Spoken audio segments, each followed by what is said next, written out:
Hey everyone, and welcome to another edition of Burton Ballers. And this weekend it is the battle of the Underachievers. So welcome to my match preview of Liverpool against Chelsea. Welcome to the Burton Ballers. Ain't got no time for no stallers, yeah. We are the risers, we're not the fallers. Our channel is growing wider and taller. Yeah, we're here to give you the news about your dear beloved Blues, yeah. So if you like this YouTube channel, like, subscribe and turn on that bell. Yeah.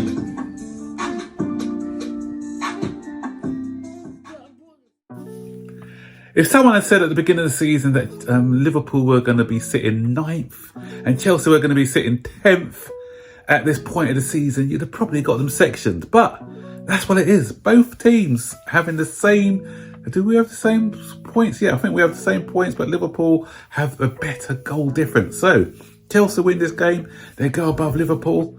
You know what? And that's the thing. If we had beaten Fulham, then we'll be sitting 6th in the table. And, everything will be looking, a little bit more rosy. But that defeat against Fulham, that's kind of killed us. So, but we've got a chance to build on our victory against Crystal Palace at the weekend if we can overcome Liverpool. And the thing is, there's a lot of similarities between us and Liverpool at the moment. Liverpool have got a aging midfield that hasn't been refreshed for a while. Now these guys who used to be playing this high energy football, now no longer, their legs are going a bit because all their midfielders are, over the age of 30. Sounds familiar? You look at Jorginho, Kovacic, both of them, 130, close to 30, and Kante over 30. So our midfield hasn't been refreshed, and that's why now we're feeling that the legs are going in some of these players, where it's like the engine room. Injuries to key players. So there's an injury to their key defender, Virgil van Dijk. And obviously he wasn't playing the other day against Brighton. Guess what?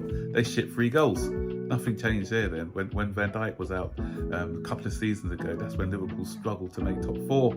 And their front line has been decimated. They've brought in Cody Gakpo to help them, but they're still without some key players in there. We don't know if Nunes is going to be fit. He's a doubt for this weekend. But Firmino is out with long-term injury. Jota's out, long-term injury, and so is and Diaz out. So that's the striking options are limited, similar to what we are experiencing as well.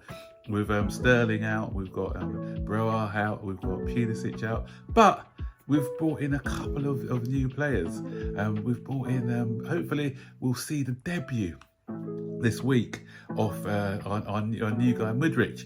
And you know what? Mudryk had a chance of joining either Chelsea or Arsenal. Chelsea presented him with a better project, but you know what? He also probably looked at what would be the easier debut for me, and he saw, okay, if I sign for Chelsea, I'll be coming up against Trent Alexander-Arnold. So he said, you know what? I prefer to play against him so that it can allow me to ease my way into the Premier League and maybe bag a goal or two. So So hopefully he will have a great productive debut against Liverpool. So if we can win this one, what we will do, 2 things it will do. It will sort of kickstart our season. It will give us a confidence booster with all the other players, the players coming back from injury. It's nice to see people like Ben Chilwell out today training, Reece James out training, but don't push them back, don't rush them back too early. I don't want to see it's the same situation happening with Reece James, where he plays a half and then he finds out his knee's gone again. So I prefer to not rush them back, bring them back gently. I think they said Chilwell is the one most likely to come back quicker sooner, but it will be a good confidence booster for when those guys do return, if we can get a victory over Liverpool. What it does, it sends us ahead of Liverpool in the table.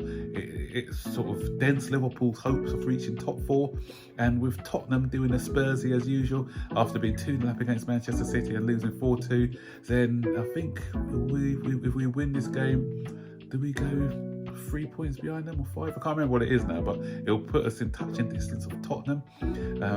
Not too worried about Brentford or Fulham. Hope that doesn't come back to bite me, or Brighton to be obvious. So if realistically, for top 4 positions, you're looking at Manchester United and Newcastle as the hares. We're the greyhound. We're trying to catch those hares in front of us.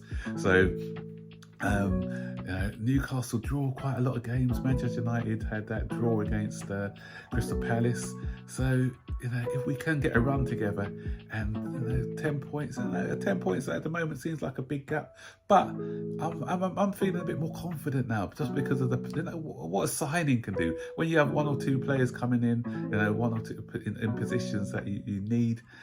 So I'm hoping that we can sort of kick on from here. So as I said, a win against Liverpool at Anfield would be a great confidence boost. It's not going to be easy, because obviously it's going to be at Anfield, and you know that Liverpool, the referees have been favouring them of late, and some of the decisions which have been going their way this season have been, a bit questionable.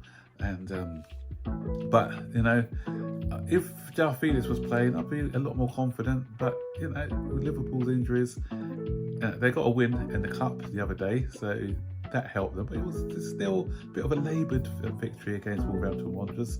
So we'll see what happens. 2 out of 4 teams. So may the best team win. Hoping that's Chelsea. So we'll see. But guys, what are your thoughts on this week's game? Are you confident that we can overturn Liverpool, get back-to-back victories? Or that be the first time this season we got back-to-back victories? Are you confident on that? Are you confident that we reach top 4? Or do you think it's a bridge too far for us? Do you still think if we get in a midfielder, it can help us with that push? Do you think that will help? The injured players coming back, do you think that would be useful as well for us to try and push on for top 4? And after this Liverpool game, we've got Fulham again. I think we play West Ham in the London derby. Then we've got some on paper. Nothing's on, obviously you have to come out, but on paper we've got some relatively easy, kind fixtures for us, as I said. And so win this game tomorrow, push on from that, take game by game, and you never know. We climb up the table. You don't know. Stranger things have happened, like Arsenal winning the league. Ooh, please no. Anyway, don't forget, guys, to like, subscribe, turn on all post notifications to be notified every time I make a new video. Take care. Bye bye.